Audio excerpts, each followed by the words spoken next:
Bom dia, pessoal. A gente vai começar mais uma sessão da Sexta Tech.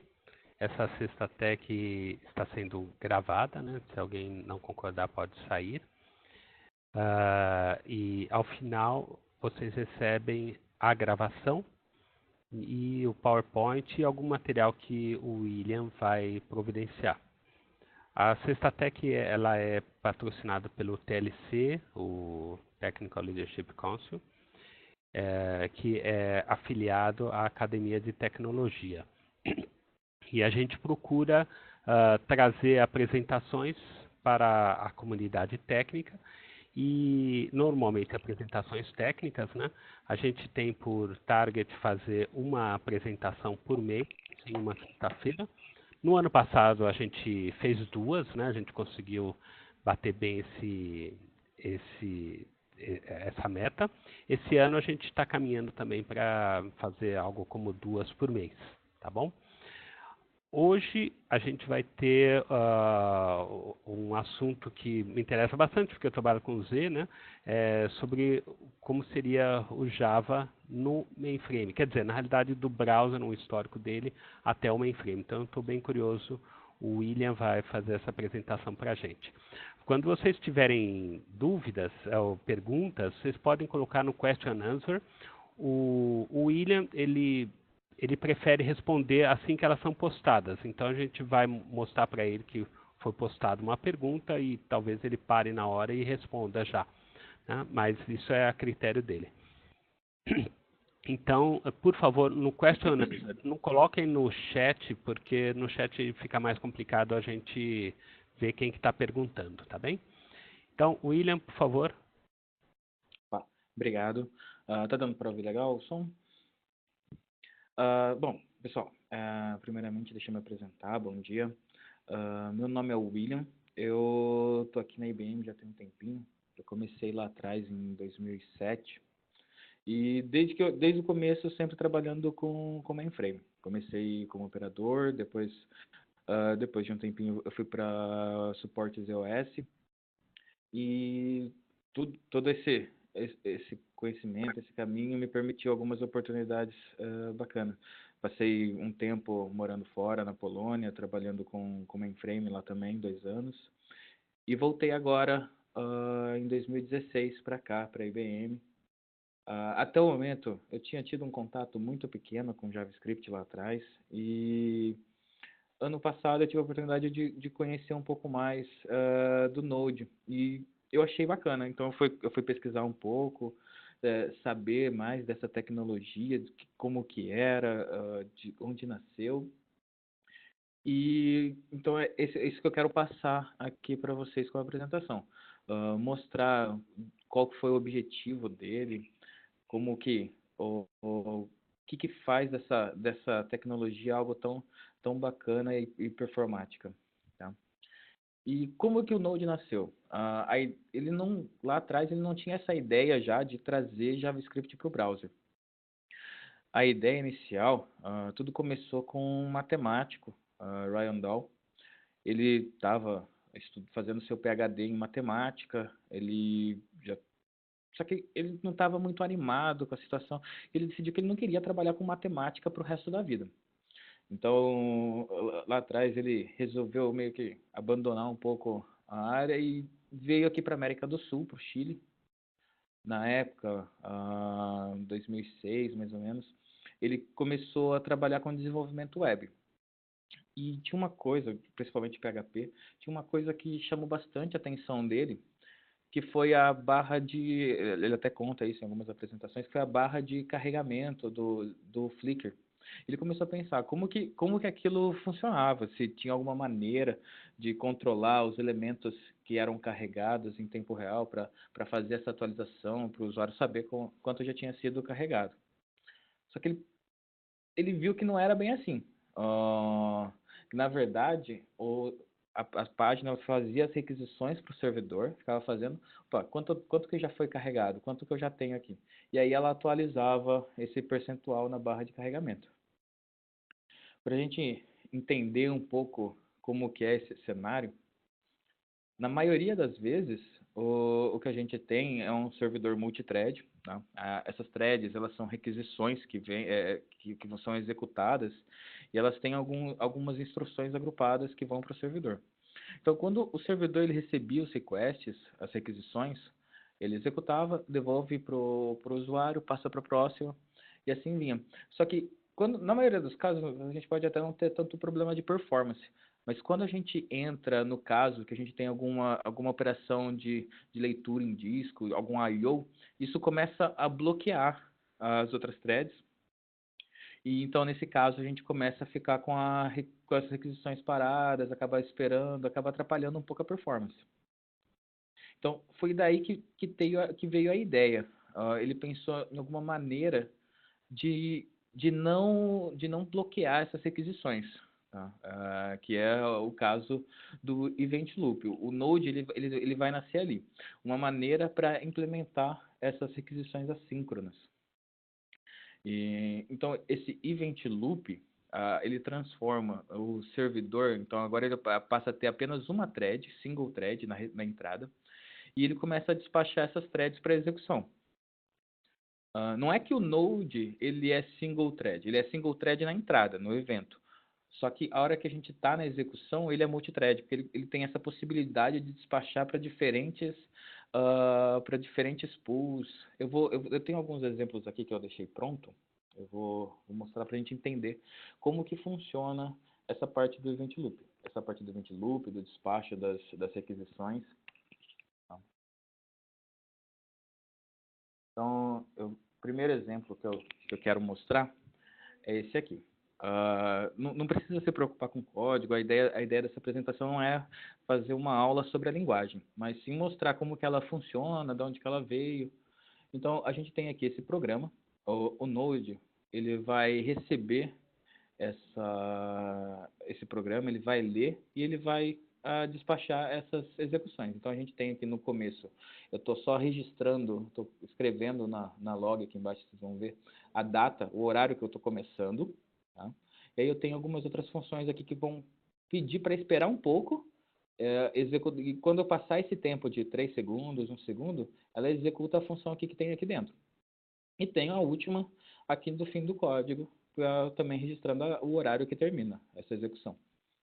Então, se eu vim aqui, Node, exemplo 1, ups, estou no pasta errada, só um minutinho, aqui. Node, exemplo 1. Então, a gente vê que o que aconteceu aqui? Então, a gente tem o primeiro, a execução vindo, a gente tem essa última, e depois vem essa segunda timeout e o primeiro timeout. E por que isso acontece? Tudo isso é devido ao Event Loop. Deixa eu achar aqui. O exemplo... Só um minutinho. Ok. Aqui, Event Loop. Desculpa. Então, eu fiz um código aqui. Isso não é um código escrito em Node, é mais apenas para exemplificar como que vai acontecer. Então, a gente tem o Node... Deixa eu tirar isso aqui. A gente tem o Node recebendo o arquivo que ele vai executar, tá? O código, e ele vai assignar os tipos de execução que ele tem para alguns pools diferentes. Alguns pools, por exemplo, os timers, algumas operações que ele tem que executar com o sistema operacional e o restante de operações dentro do seu código. Então, o Node ele vai executar o seu código, tá? E ele vai para o Event Loop. O Event Loop ele funcionaria mais ou menos assim. Ele é um loop que ele vai continuar ativo enquanto a validação necessária, enquanto tiver coisa para executar. Então, ele chama uma função que vai fazer 3 checagens e vai verificar. Eu tenho algum timeout, algum intervalo, alguma coisa para ser executada nesse momento, dos timers? A checagem 2. Tem alguma operação com sistema operacional para ser executada? E a checagem 3 se tem alguma outra operação que é, por exemplo, acesso a algum disco, então ela demora um pouquinho mais, tem para continuar, e ele retorna o valor dessa checagem, se é falso, se é verdadeiro. e aí ele entra no despacho. Então, aqui dentro do Event Loop, ele começa a olhar se tem algum timer pendente. Se tiver, ele chama, tá? E então, depois que ele chamou, ele passou por aqui, talvez não tenha mais timer, que foi o caso lá, a primeira coisa que ele executou. Os timers ainda, no exemplo 1, os timers ainda não tinham dado tempo de execução, então ele continuou. Então, a próxima execução que ele tinha era essa data do final, foi o que aconteceu aqui. Próxima checagem, tem alguma task com sistema operacional para ser executada? Se não tem, ele vai para o próximo e ele faz uma pausa, que é para verificar se tem alguma operação que está no meio do processo, que está sendo executado, se tem algum timer que já está pronto para liberar a ação, e depois ele olha para se tem alguma coisa com ação de imediato. Feito isso, terminou essas execuções, ele termina, ele faz uma limpeza e continua para o loop. Faz a checagem de novo e assim ele vai despachando as requisições. Então, é assim que o Event Loop funciona ali atrás. Bom, continuando na apresentação. Na época, esse gráfico aqui, inclusive, é dele, ele estava trabalhando em um outro servidor, Nginx, e que ele funciona mais ou menos na esquemática do Node. Então, ele fez uma comparação nesse tipo de serviço com os servidores Apache. E o que ele podia perceber é que conforme ia aumentando o número de sessões, de ações, requisições concorrentes, o Apache ele começa a perder bastante em performance, enquanto o Nginx ele se mantinha mais estável. Não só questão do tempo de resposta para as requisições. Analisando a parte de memória que era alocado, enquanto o Nginx também ele era muito mais estável, o Apache ele começava a consumir muito mais memória. Então, além de você não ter mais os IOs bloqueantes, você acabava tendo um uso mais consciente dos recursos da máquina. Então, só que aí ele chegou, bom, essa é a ideia que eu tenho, como é que eu vou implementar esse I/O assíncrono?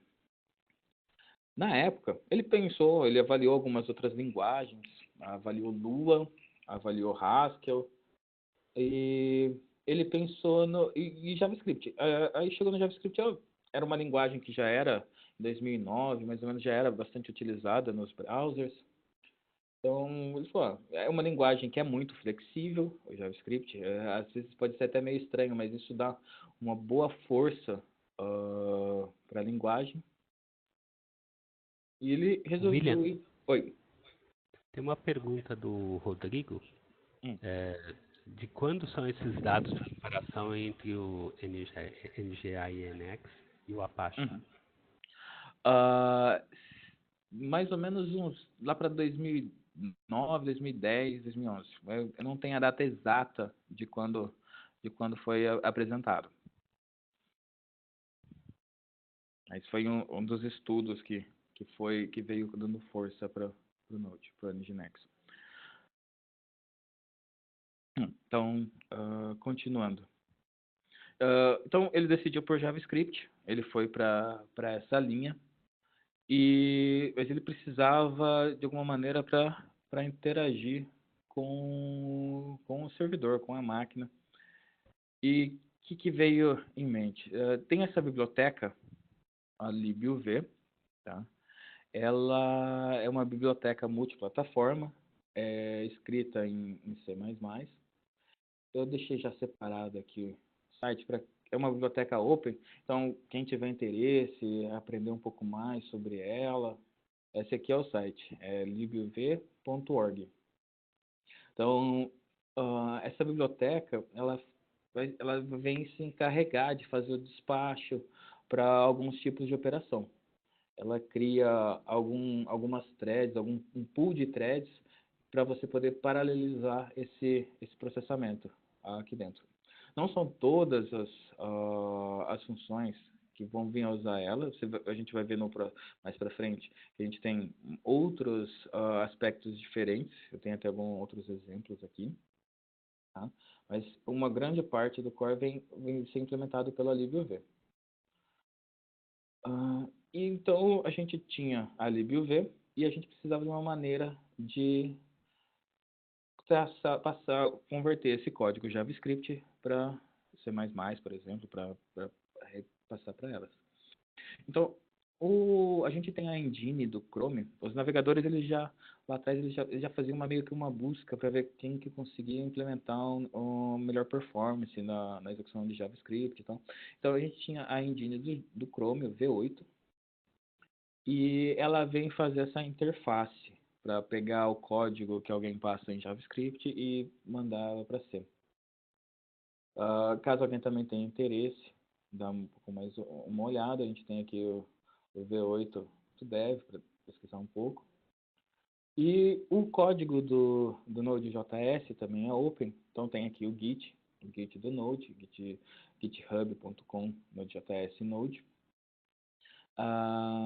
Para quem quiser dar uma olhada, procurar, entender melhor como que funciona esse trabalho. Então, a gente já podia passar para o JavaScript e conversar com a máquina. Então, a gente tem toda essa documentação do Node.js, das APIs, elas fazem essa interface, fazem validação do que está vindo de código. Então, aí a gente vem com os binds e o V8 fazendo a conversão e despachando aqui. Então, apenas para a gente ver, um dos exemplos que a gente vai usar é cripto. Então, se a gente vir aqui no Git do Node, em lib,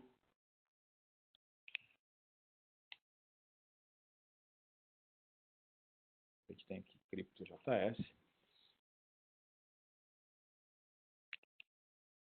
Se a gente parar para olhar um pouco o código, essa parte aqui que está escrito em JavaScript é, na verdade, mais funções de validação. Nesse caso aqui específico, a gente está fazendo várias validações, tá, do que vai vir.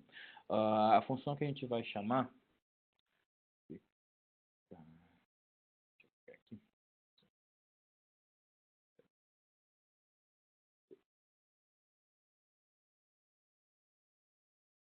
VBKDF2 é uma função que a gente vai ter para fazer hash, para trabalhar com a criptografia. Então, a hora que a gente, aqui embaixo, a hora que o usuário chama ela, ele tem que passar algumas funções, tem que estar dentro de um padrão, então a gente faz essa validação aqui dentro.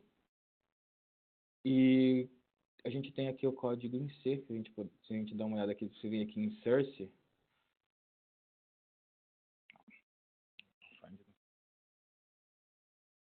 então, a gente tem aqui a Node Crypto em C++, C++. Se a gente vir aqui, a gente consegue ver o momento que o Node ele chama a biblioteca do V8 para fazer essas conversões.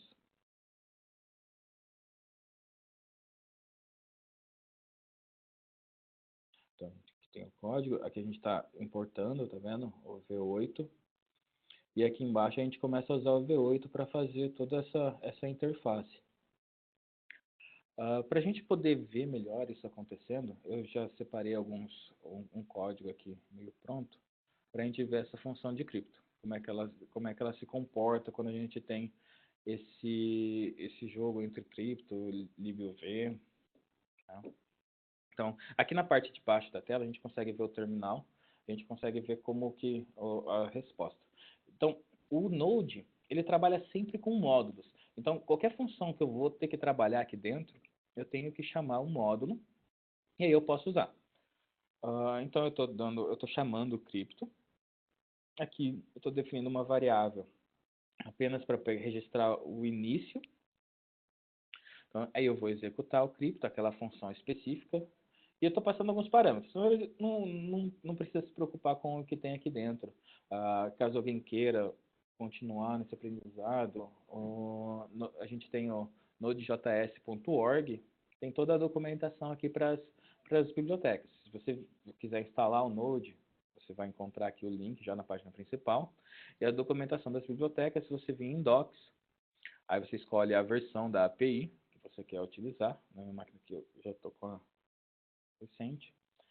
E a API que você quiser, por exemplo, estou usando a do Crypto, eu venho aqui, ele vai ter toda a documentação de como utilizar, exemplos, e por aí você pode começar a brincar. Então, eu passo alguns parâmetros para o Crypto, qual que é o tipo de criptografia, e ao final, quando ele me devolver, eu vou executar uma função. Aqui eu tenho a função. Essa função nada mais é que ela vai vai registrar aqui na log para a gente quanto tempo ela levou desde o início do programa até finalizar. Vamos lá, vou botar node x2, exemplo 2. Então ela leva um tempinho, isso vai variar de máquina para máquina. Como agora a gente tem aqui bem mais, eu estou gravando, estou compartilhando a tela, minha máquina já não está tão performática quanto antes. Geralmente, se você fizer na sua máquina, vai demorar mais ou menos em torno de um segundo, 1.200 milésimos de segundo. Então fica sempre ali próximo de um segundo. Como eu já tenho mais coisa. Então, o que se espera? O Node, como single thread, se eu for executar duas funções de cripto, o que deve acontecer é dobrar o tempo, correto? Se a gente fosse seguir aquela linha de tratar o Node apenas como single thread.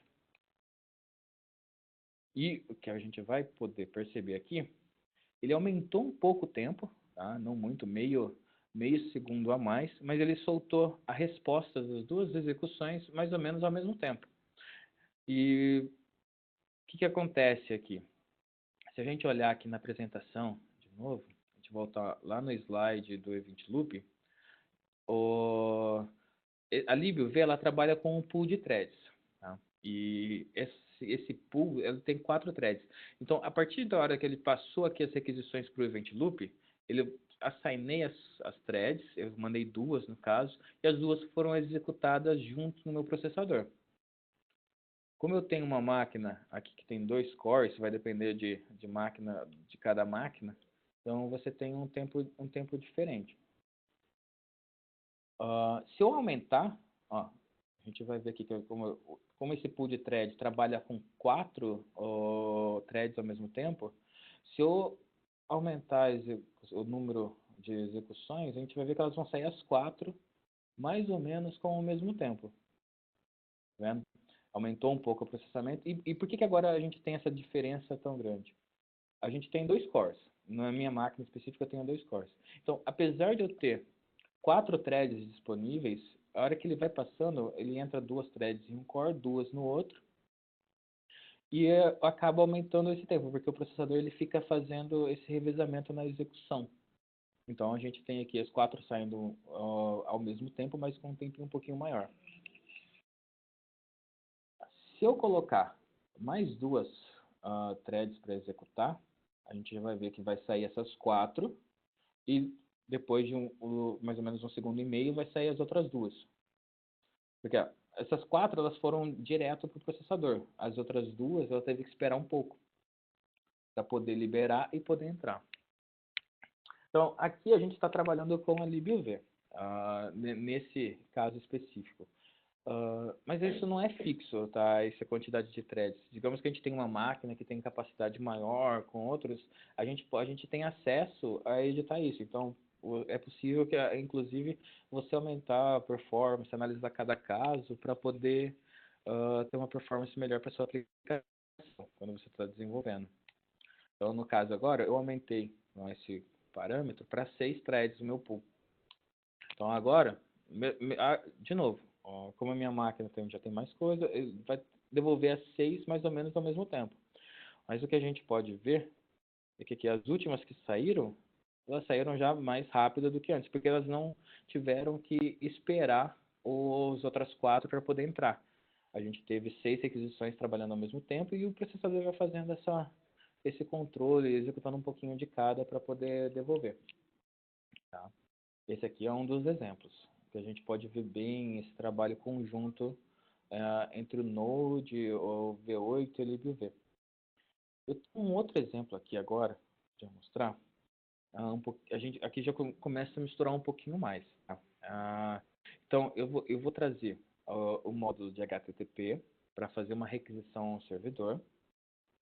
Vou trazer o cripto E esse FS, eu vou trazer um módulo para trabalhar com arquivo. Então, eu vou fazer nesse exemplo. Eu tenho essa função que vai ir lá no Google, fazer uma requisição para www.google.com e me trazer a resposta. A única coisa que eu faço aqui também é, de novo, só vou registrar o tempo que demorou para fazer essa requisição. Na função de cripto também, a gente tem aqui, eu coloquei o hash para a gente saber que é a função de cripto. Eu tenho a hora que inicia e vejo quanto tempo demorou para ter essa resposta. E a função de abertura de um arquivo. Eu estou abrindo esse próprio arquivo, é só fazer a leitura, nada mais, né? Vamos ver como que se comporta essa questão de despacho das threads, das requisições. Eu vou limpar a tela aqui, para a gente poder ter uma visão melhor dos tempos.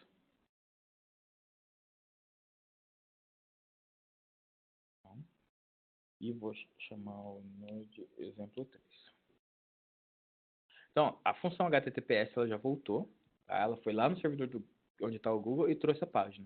E as outras, a gente tem sempre uma hash, tem o file system e tem as outras. E por que bom, ler algum arquivo na minha máquina devia ser muito mais rápido do que eu ir lá no servidor buscar algum dado para trazer. E vamos ver se a gente tivesse só esse exemplo aqui, tá? Eu vou comentar o exemplo do request, os exemplos do hash, do cripto, e vou rodar de novo. Quanto tempo de verdade demoraria só para ler um arquivo na minha máquina? X3. Vendo?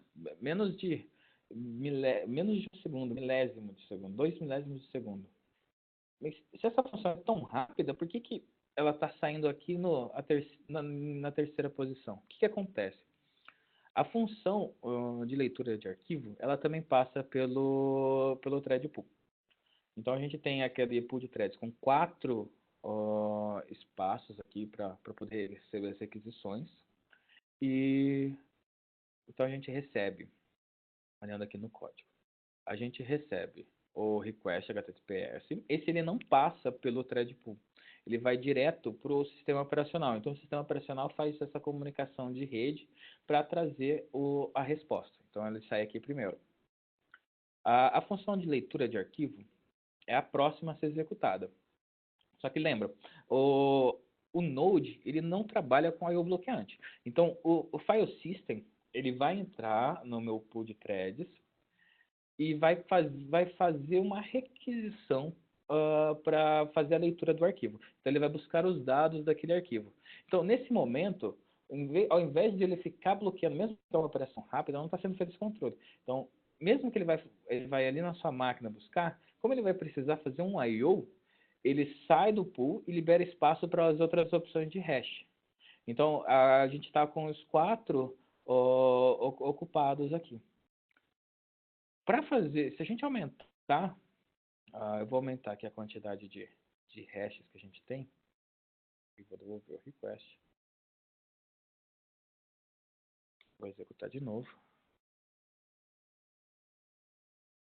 A gente viu uma coisa. O file system ele desceu mais uma posição, tá? O que aconteceu? No primeiro exemplo, quando ele saiu, o outro hash entrou e foi executado mais ou menos ao mesmo tempo.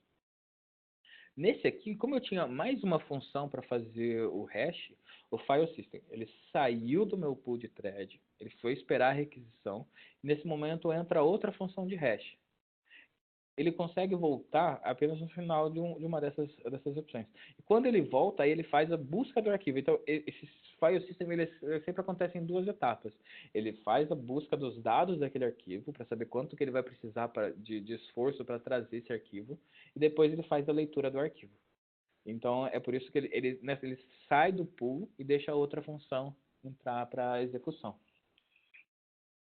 Bom, aqui foi mais para a gente poder entender essa sistemática do Node, como que ele trabalha com essas requisições.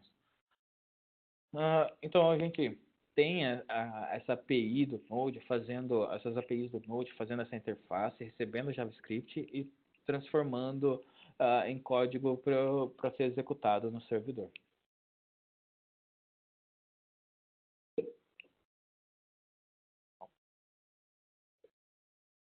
Agora, eu queria mostrar um pouco do impacto que teve do Node com a linguagem JavaScript. O JavaScript ele começou a ser, ele nasceu lá atrás em 95 mais ou menos, e pela Netscape. A Netscape ela queria trazer mais interatividade para as páginas web e tal. E no início esse foi a função do JavaScript. Aí, conforme foi passando o tempo, a gente teve algumas bibliotecas nascendo.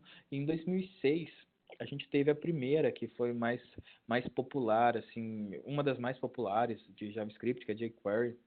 Ela deu bastante interatividade para o que poderia ser feito na web. Né? E em 2009 veio o Node. Então, aí a gente já começou a ter... a gente vai perceber num gráfico aqui para frente que a gente... Quando o Node trouxe para o JavaScript, agora a gente tinha a possibilidade de executar JavaScript no browser, quando fazia uma aplicação para cliente, e tinha a possibilidade de também usar JavaScript quando estava fazendo algo, desenvolvendo algo no servidor. Então você não precisava mais, a mesma pessoa poderia desenvolver para front e para o back-end. Com o Node, em 2011, a gente tem o NPM. O NPM hoje, quando a gente instala o Node, ele já vem junto. É um gerenciador de pacotes. Então, como a gente viu, o Node ele trabalha com módulos. Então, quando alguém desenvolve um módulo novo, ele pode compartilhar para a comunidade aqui utilizando o NPM. O NPM, para quem quiser entrar no site, procurar, saber, você vai entrar no site npmjs.com e aqui você pode procurar o pacote para a função que você quiser executar. Você não precisa, às vezes tem uma função muito complexa, alguém já trabalhou ela para você, você não precisa voltar e fazer a mesma coisa. Você tem essa disponibilidade de seguir em frente com o que é mais importante, com outro core da aplicação que você quer trabalhar. Então, apenas para exemplo, né, a gente consegue, quando a gente consulta alguma biblioteca, eu peguei aqui uma biblioteca específica, nessa semana a gente teve 20 milhões de download dessa biblioteca. Então a gente consegue ver quão grande é a comunidade, quão ativa é. Tá? Então aqui tem até um gráfico de comparação. Então, quando você... hoje, se eu não me engano, hoje o JavaScript é a linguagem mais popular que a gente tem. Tá? Então, a gente pode ver aqui, pegando o comparativo de algumas linguagens, Ruby, Python, PHP, .NET, Node. Quando nasceu aqui em 2011, quando a gente começou a ter o NPM, e esse número continua crescendo. Ele vai lá para cima a quantidade de módulos disponíveis, tá? Do NPM. E tudo que você pensar, praticamente, alguém já tem alguma coisa. Se você quiser trabalhar com alguma coisa de blockchain, por exemplo, você vai achar aqui algum módulo que faça alguma coisa disso.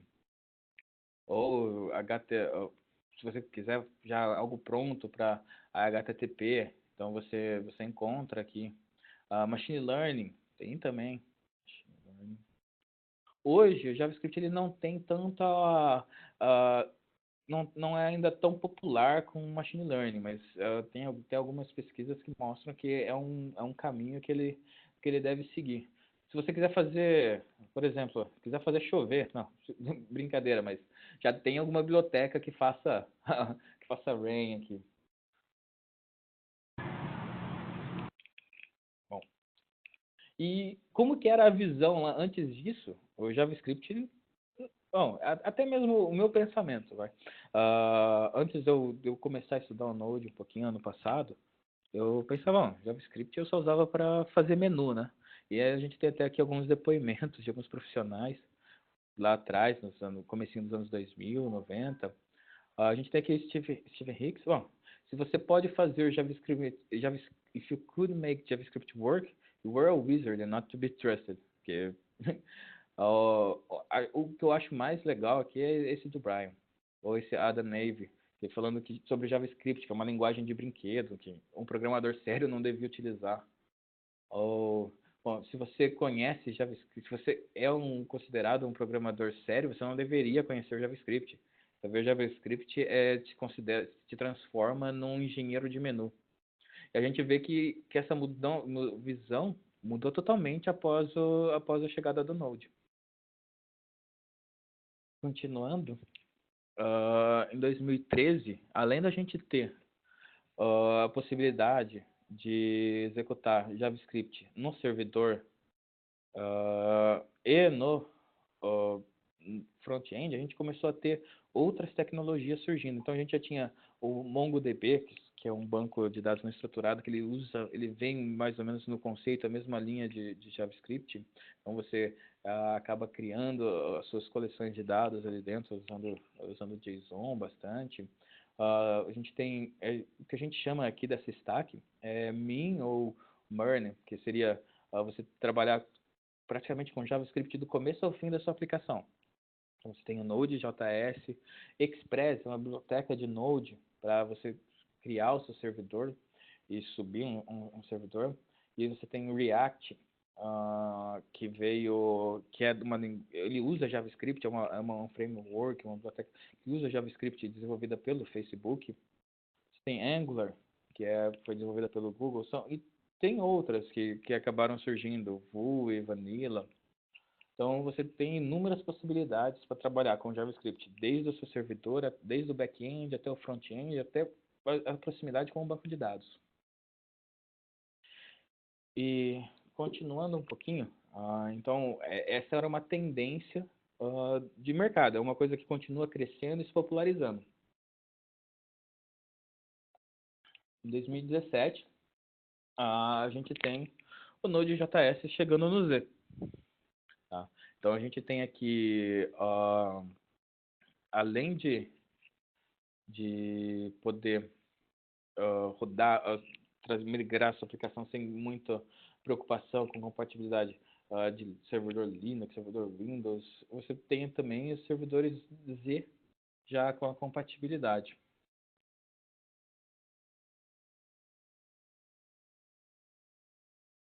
Bom, tem um outro exemplo aqui que eu fiz, que é o JavaScript. Vamos pensar nessa expansão do JavaScript. Tá?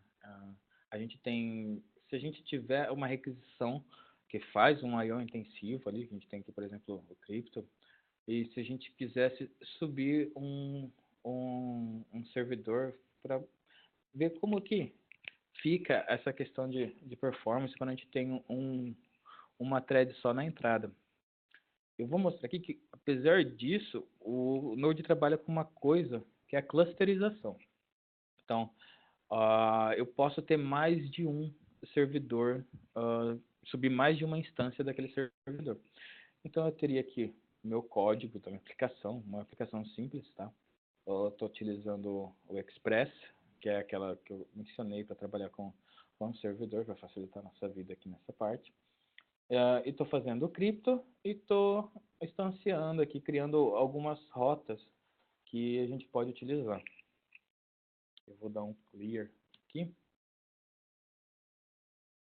e vou subir esse daqui. Então, ela está dentro aqui da minha pasta do exemplo do servidor. O exemplo é 4. Então, tá vendo? Aqui dentro ele já trouxe essa mensagem falando que o servidor está up. Então, seria como eu tivesse dois servidores aqui.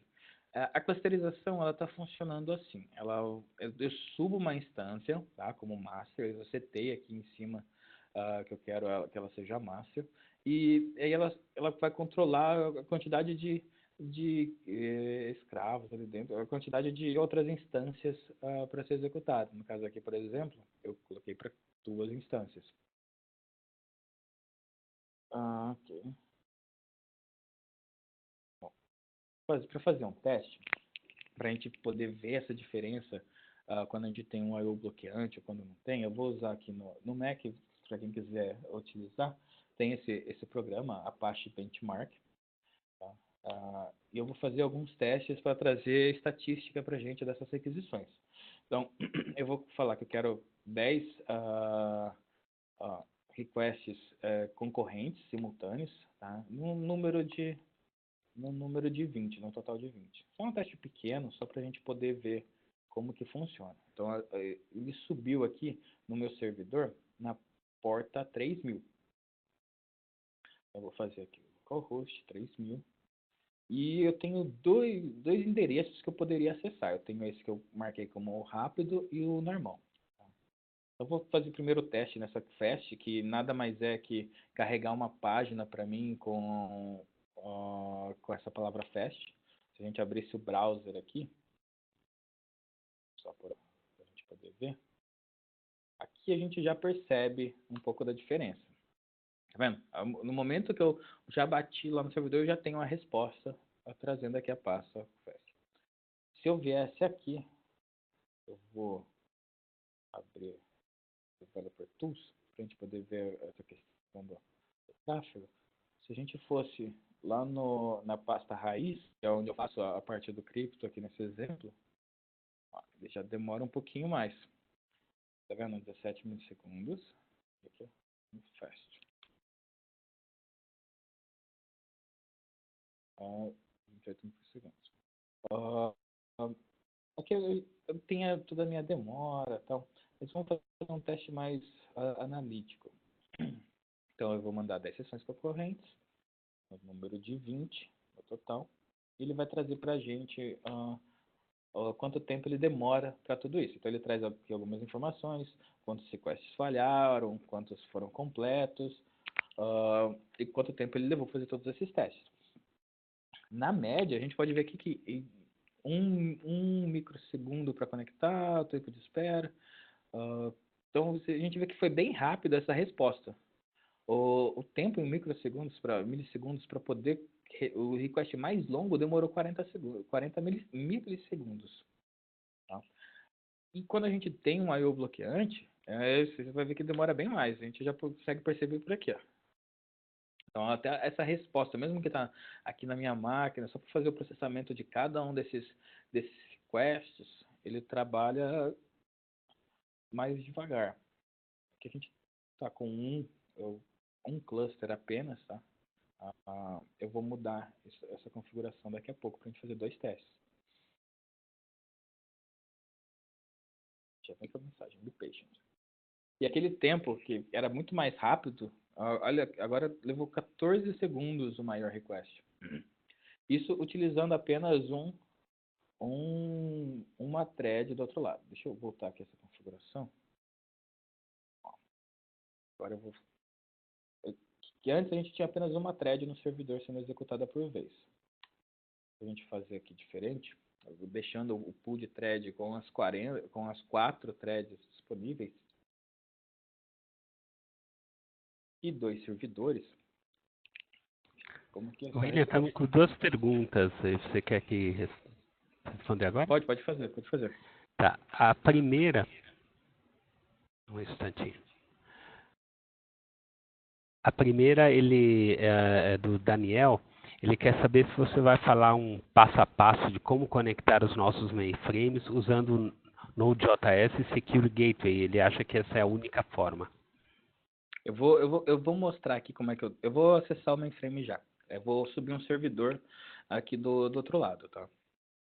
Só um minutinho. Então isso daí eu não vou mostrar o passo a passo de toda a configuração, mas eu vou pegar um servidor nosso que a gente tem em EZ Cloud, e lá a gente já tem o Node instalado. Então, o que eu vou fazer? Eu faço o tunelamento desse servidor e para poder acessar aqui da minha máquina. Mas a gente já volta aqui. A pasta está aberta aqui no campo. Ok. A segunda pergunta é do Videira. Ele falou que você disse que o código JavaScript é convertido para C no Node.js. Pode-se dizer que o Node.js interpreta o JavaScript em tempo real e executa o código? Ou seja, ele é um interpretador de JavaScript? a hora que eu estava vindo para cá hoje para essa apresentação, eu estava me fazendo essa mesma pergunta, se eu poderia chamar ele assim. Porque, na verdade, é como se a gente tivesse, o Node ele tivesse, ele faz essas APIs para a gente para poder fazer essa execução. Tá? Então ele vai mandar para os componentes dele que vai fazer isso daí. É mais trabalhando mais nesse lado de API. Até que quando você entra na documentação dele aqui, você entra na parte de APIs dele. Tá? Aí você tem aqui alguns addons de C++. Bom, voltando aqui para esse exemplo. Então, aqui a gente foi um pouco diferente, tá vendo? A gente tinha uma thread sendo executada por vez.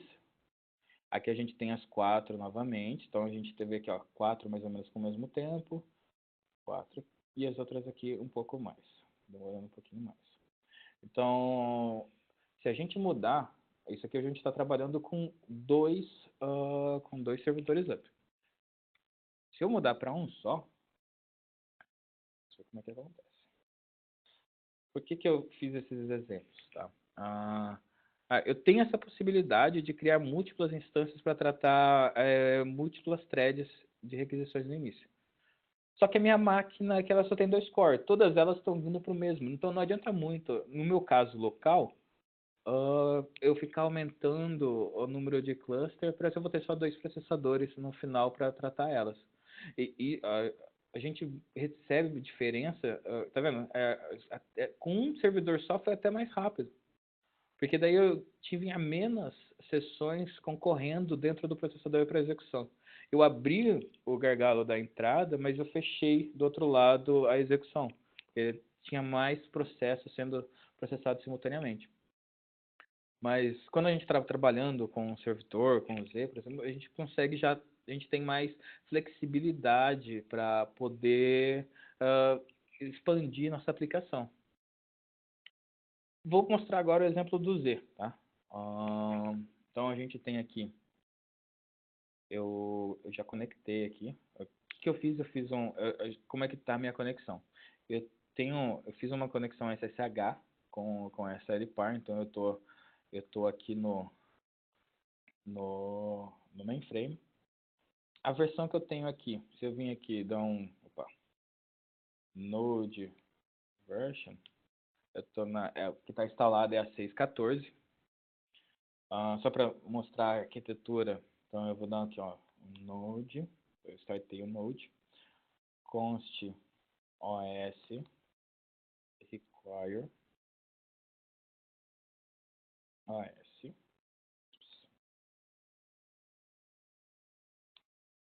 Então, se eu vim agora e dar um log, se eu vim aqui, os.arc.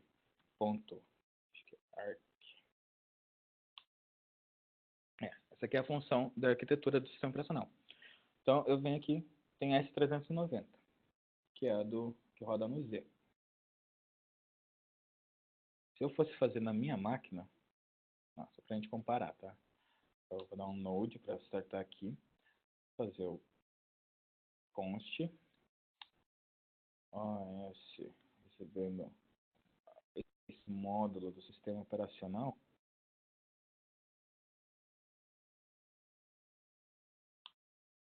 E chamando aqui a os arc, a função que traz para mim o sistema operacional, eu tenho aqui, tá vendo? x64.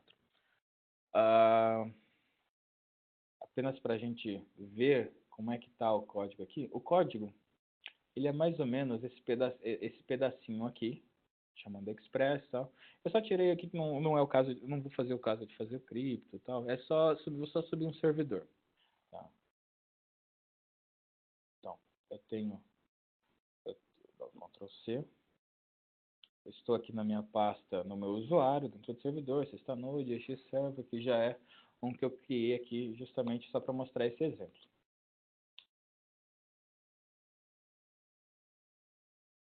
Eu vou abrir aqui um emulador só para a gente poder entrar, ver realmente que estão aqui dentro do mainframe. Onde está? Vou aqui. No TSO.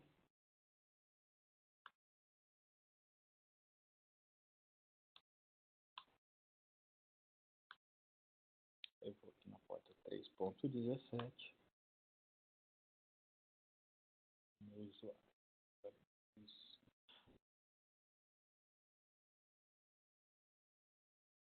Aqui é a pasta do Node, o exemplo de server. Então, eu já mandei aqui para ficar mais rápido, tá? Os arquivos que a gente vai precisar. Então, eu tenho aqui o package.json, que é o mesmo que eu tenho aqui embaixo, que eu teria aqui. A diferença, eu já vou falar, é que aqui eu já tenho uma dependência com o Express e aqui eu ainda não tenho, tá vendo? Ainda não tenho o Express instalado. E eu tenho aqui o meu código server, que é esse pedacinho do código que está aqui no exemplo do servidor, que é, estou puxando o Express, criando uma instância e criando uma rota padrão para que seria a minha raiz. E quando eu entro nela, eu vou mandar um Hello World. E estou ouvindo a porta, aqui eu coloquei a porta 9876. Então, uma mensagem que o servidor está. Coisa simples. Mas você vê que a mesma estrutura que está num lado está no outro. Tá? Então, a mesma coisa funciona com o NPM. Eu vou dar um npm install aqui para trazer o Express. Então, quando eu chamo esse comando, ele vai bater lá no npm, trazer para mim os módulos que eu preciso para rodar o Express. Tá? Eu vou entrar aqui agora. Eu já tenho o Express instalado. Então, se eu entrar no meu package.json, a gente já vai ter essa dependência. Então, opa, eu estava com ele aberto. Estou na pasta certa.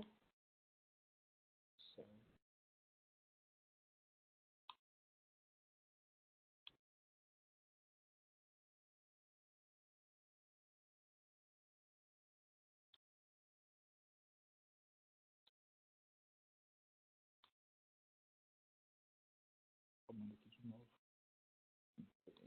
E Express. Tá, já tive uns warnings aqui. No description, page. Bom, desculpa, só pra gente não perder aquele tempo olhando exatamente o que está acontecendo, eu vou fazer o contrário. Deixa eu ver uma coisa. Tá, npm express. Tem duas perguntas. Uhum. Uma delas, acho que seria por esse momento, fala que você esqueceu de adicionar.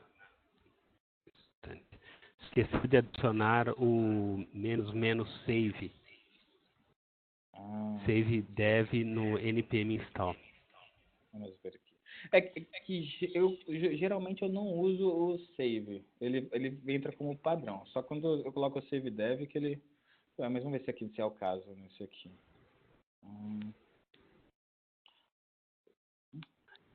E uma outra pergunta que eu entendo até que você já tenha respondido é como ficaria a configuração desse cluster dentro das aplicações containerizadas, especialmente rodando em Node, em Z, desculpe, ou até em Cloud, no qual não se tem o controle de quantos cores a máquina, o worknode, tem disponível. Existem algumas bibliotecas, eu não tenho experiência em todas elas, mas eu vi já quando eu fui pesquisar para mostrar isso, que tem algumas bibliotecas que elas já trabalham, já facilitam esses ajustes para você, para facilitar essa interação com os clusters. Vamos ver. Se não for aqui, é que esse eu deixei para fazer na hora, mas eu já fiz isso aqui antes. Bom, então eu vou voltar aqui, desculpa com esse exemplo. Eu fiz um teste desse Node antes. Opa. Node dev. Aqui. E eu já tenho os módulos aqui. Eu tenho o meu package.json com minhas dependências e tenho aqui o server. Interessante. Vamos lá. Eu vou dar... Deixa eu ver onde eu estou. Estou aqui no exemplo do server. Vou dar um node é EX4. Acho que é esse mesmo aqui. Deixa eu só um minutinho. EX server. Tá. Node server. Bom, eu não entendi agora por que esse comportamento é diferente no package JSON. Ou se é algum delay que eu não estou vendo. Mas ele trouxe para mim as dependências, tanto que ele subiu com o Express sem reclamar. Tá? E na porta, daquela porta que a gente tinha especificado aqui. Então, na porta 9876. Como eu já faço um tunelamento, quando eu faço essa conexão com o SSH, se eu vim aqui no browser, eu vou conseguir acessar essa porta. Tá? Vou vir no localhost, naquela porta estranha, eu tive que colocar um número grande, diferente por causa do firewall, tá? Que era onde eu teria o firewall aberto. 9876, eu tenho aqui o Hello World. Então, só para a gente ver o mesmo código que funciona de um lado, funciona de outro. Aparentemente tem alguma diferença, que eu não parei para ver esses warnings ainda. Mas ele trouxe o módulo do Express, ele não atualizou o package JSON. Esse package JSON é um arquivo que, geralmente, na nossa máquina, conforme a gente vai instalando as dependências, a gente tem essa possibilidade, ele vai marcando aqui Express, ou se a gente coloca aquele save dev, igual foi falado, ou para alguns módulos que a gente vai utilizar na nossa máquina, mas não vai utilizar quando a gente subir a aplicação. Tá. Bom, o que eu queria mostrar era isso.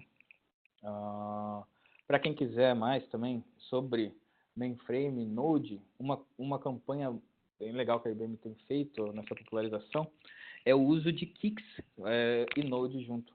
Então, se a gente procurar aqui Node.js Kix Development, já tem até alguns pacotes, alguns kits da IBM para você subir ou trabalhar, brincar um pouco com isso. Então, você tem um ambiente aqui de desenvolvimento que você pode começar a desenvolver. Tem lá dentro do Git, tá vendo aqui, ó, An Introduction to Node.js in Kix. Então, é um caminho que realmente teve bastante aderência, e eu acho que justamente por causa da questão de automação, de cloud, se popularizou realmente bastante, e a gente não podia ficar de fora. Então a gente tem aqui alguns exemplos, se procurar no Git, vai encontrar também essa parte de Node.js e Kix. Tem aqui algumas SDKs, tá vendo? KixDev, Kix Node.js, Eskimodo. Uma coisa legal, eu não sei se alguém percebeu, tá? Que também foi graças a essa linha de Open, eu consigo, por exemplo, da minha máquina acessar os datasets que estão lá no mainframe, tá vendo? Eu tenho aqui o catálogo da SLParse, eu venho aqui e coloco A028356, que é meu ID, ele vai trazer para mim os datasets. Então, eu tenho aqui, não só isso, tem outras funcionalidades que a gente utiliza Node aqui. Então, por exemplo, eu tenho aqui uma biblioteca que eu criei para exemplo. Então, aqui eu tenho o server, que eu subi lá. Tá? Meu dataset, se eu vim aqui, esse dataset ele está aqui. Ó.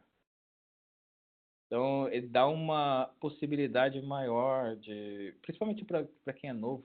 Então, você tem uma linguagem que já é mais popular entre os novos profissionais do mercado, e você não tem tanta diferença de um ambiente para o outro. Então, tem aqui aquela minha biblioteca, LibNode. William, Oi. o Videira quer saber quais as stat tasks o Node.js no Z como stat task job ou como Unix process. Quais são, como a gente sabe quais são as tasks que estão rodando? Então, o Node ele não roda como uma certa task, ele roda exatamente igual foi mencionado dentro do Unix. Tá?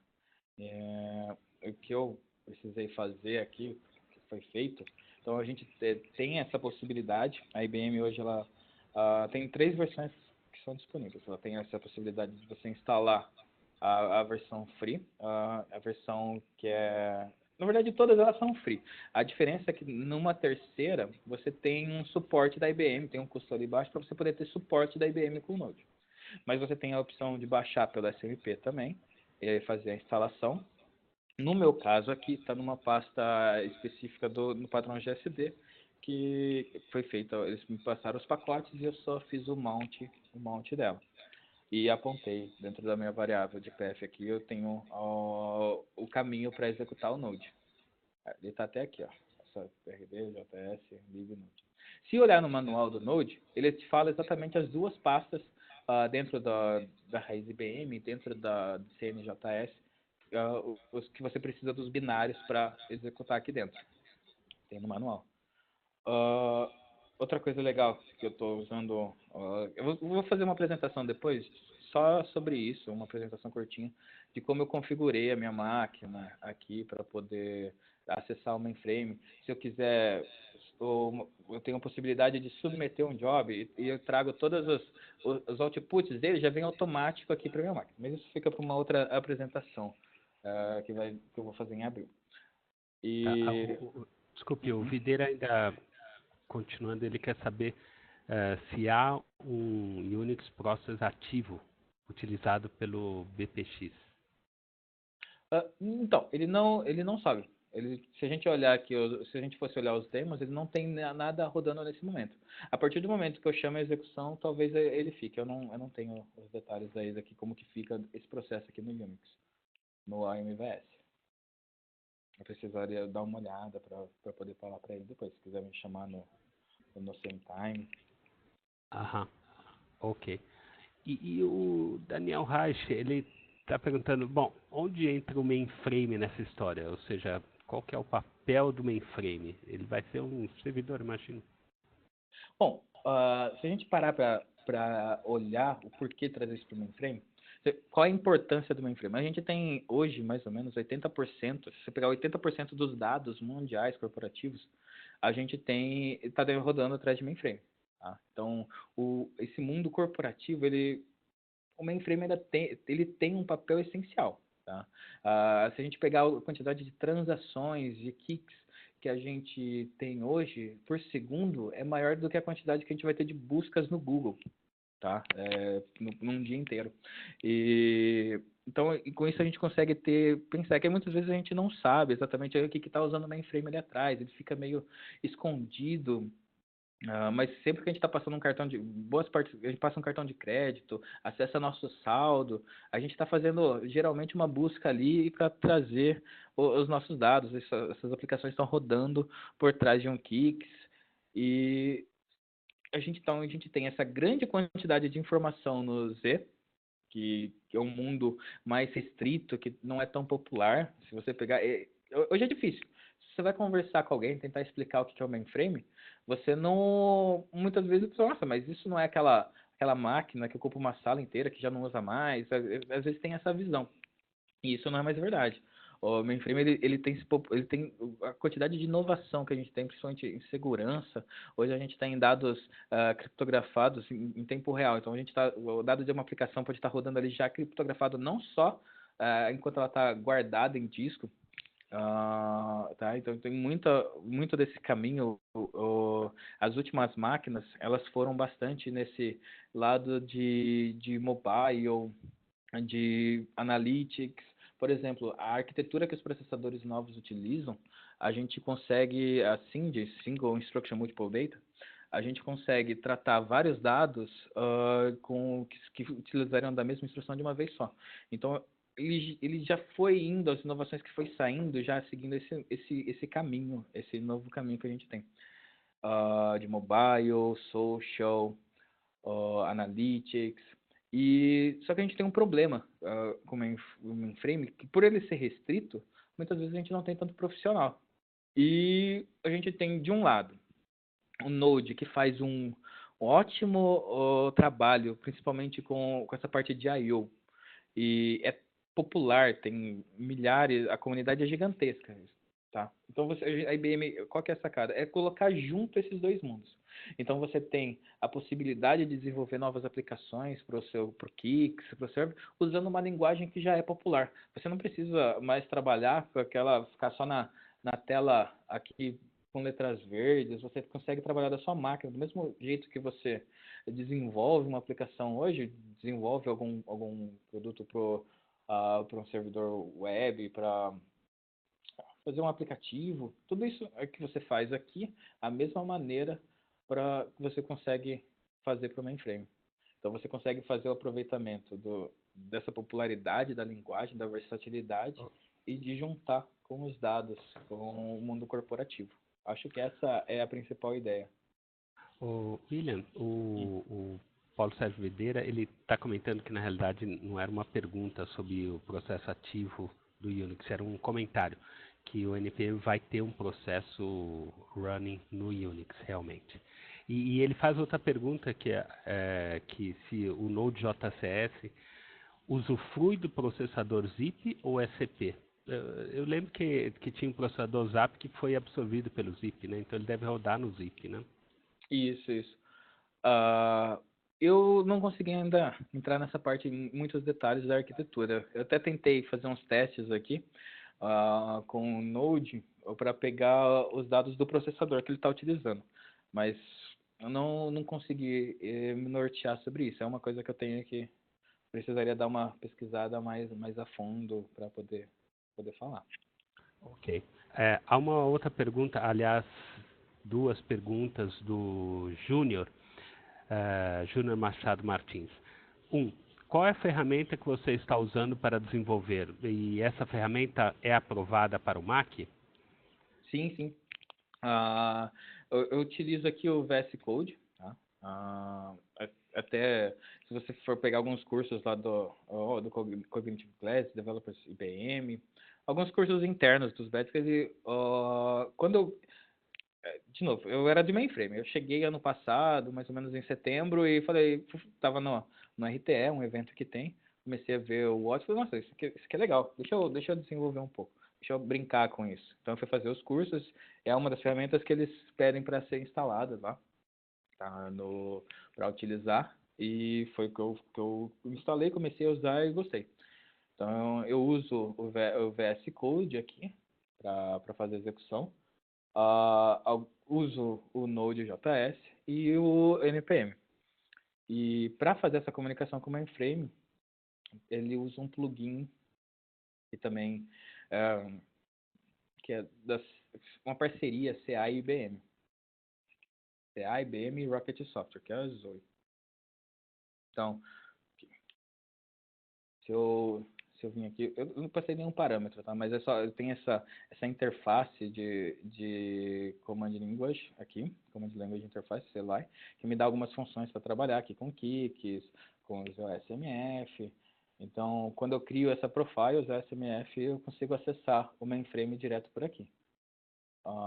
É que não era o foco aqui, mas se eu vim aqui aproveitando que a gente já terminou, tá só nas perguntas. Você comentou que você foi a um RTE e lá você viu esse tema e começou a desenvolver por conta própria, né? Bacana. Aí eu comecei a estudar, eu gostei. Na verdade, assim, não era o foco aprender Node. Eu quis para brincar com o Watson. Só que daí quando eu fui fazer com o Watson, eu precisava usar o Node para fazer. Mas eu falei, só copiar não é legal. Eu fui pesquisar também. Foi quando eu vi essa questão de multithread, achei bacana. Eu falei, nossa, isso aqui teria tudo a ver com mainframe. E justamente por esse fato dos dados e da facilidade. E daí eu fui ver que em 2017 foi quando eu trouxe o SDK pro mainframe do Node. Deixa eu ver se está aqui. Coloco já a segunda pergunta dele? Pode colocar. Como podemos confirmar se é aprovado o uso de Node.js em Mac? Ele até mandou um link abaixo, o Node.js é de uso restrito. Ele mostra lá que, no link que ele colocou nas perguntas, que o uso de Node.js é restrito. Uhum. Bom, assim, na minha máquina, que eu não tenho contato com o cliente, tá? Quando você é um usuário privilegiado, você acaba ficando mais restrito. Porém, essa máquina que eu utilizo aqui, ela não tem não é para usuário privilegiado. Meio que a regra padrão para o Node, para tudo que você pode instalar no Mac, você tem os aplicativos da Apple Store, tá? E da IBM Store. E com algumas raras exceções que são já, tipo, justamente prevista para o desenvolvimento. O Node.js também, apenas como para referência, a gente tem o Lab aqui, a estrutura de laboratório que utiliza, boa parte do IBM Cloud que utiliza o Node.js no back-end. Tá? Então, é uma ferramenta já que está bastante popularizada, não no nosso mundo de mainframe. Como usuário privilegiado, eu não cheguei a pesquisar, mas eu também acredito que não tenha problema não, visto que é uma ferramenta já, que para quem for trabalhar com desenvolvimento, que já é uma ferramenta oficial, uma linguagem oficial que a IBM utiliza. As perguntas acabaram. Uhum. O que eu ia mostrar, deixa eu ver aqui, deixa eu citar aqui nessa pasta, apenas por curiosidade, não está nessa.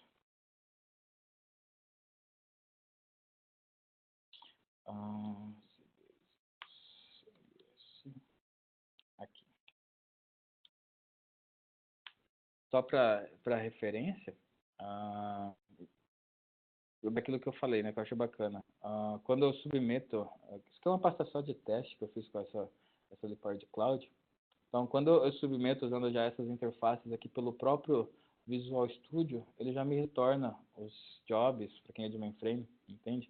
Para tudo que entra para processar, ele tem uma identificação. Esses trabalhos em batch, eles são os jobs.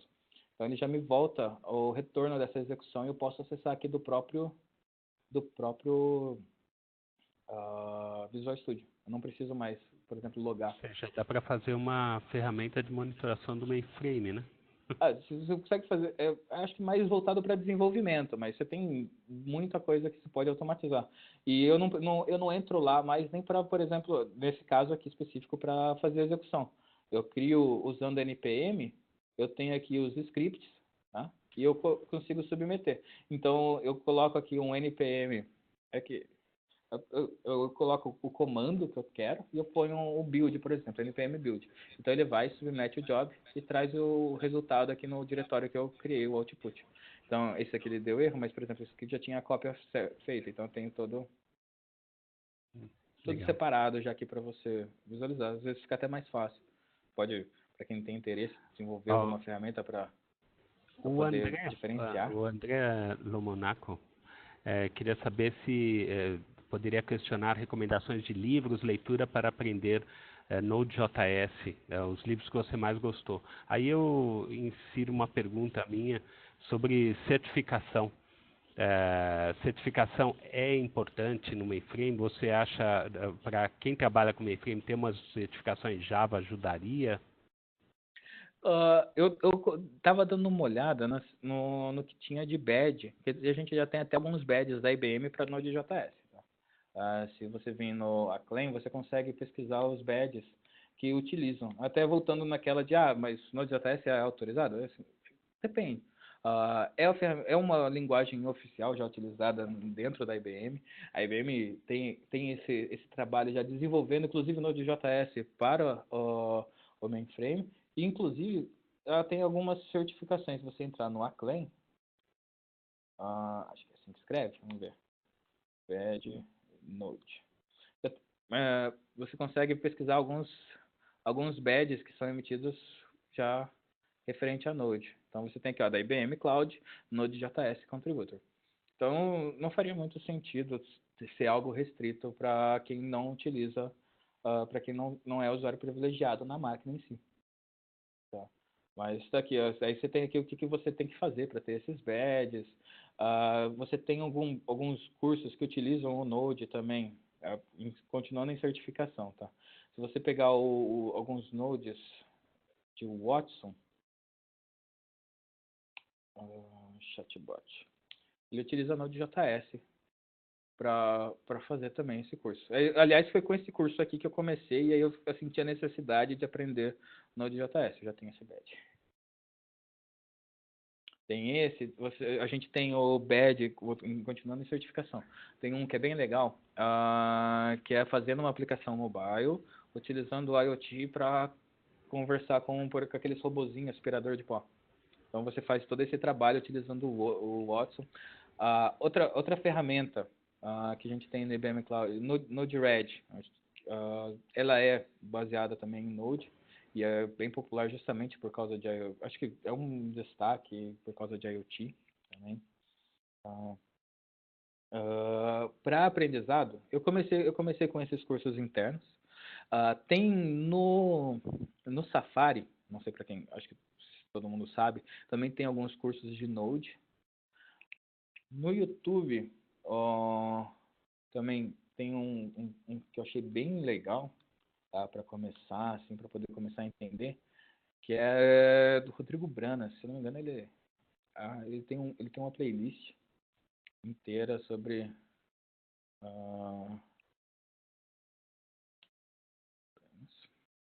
Node.js, que vem desde o básico, contando essa história que eu contei aqui também, tá? E entrando daí, você chega a fazer um chat, aqui usando já nativo o protocolo do HTTP, protocolo de network aqui do Node.js, tá vendo? São 8 vídeos, é bem bacana essa estrutura aqui para você poder utilizar. Ele passa de tudo, Opa, vou pausando aqui. Então ele vem aqui desde a introdução, sobre sistema de módulos, trabalhando com objetos, timers, processos. Aqui em Net você faz um chat, então você consegue abrir várias instâncias em um chat em tempo real, em HTTP. Então é um bom ponto de início aqui também. Tá? E daí eu acho que é mais na prática mesmo, depois. Para pegar a vivência e poder começar algumas coisas mais complexas.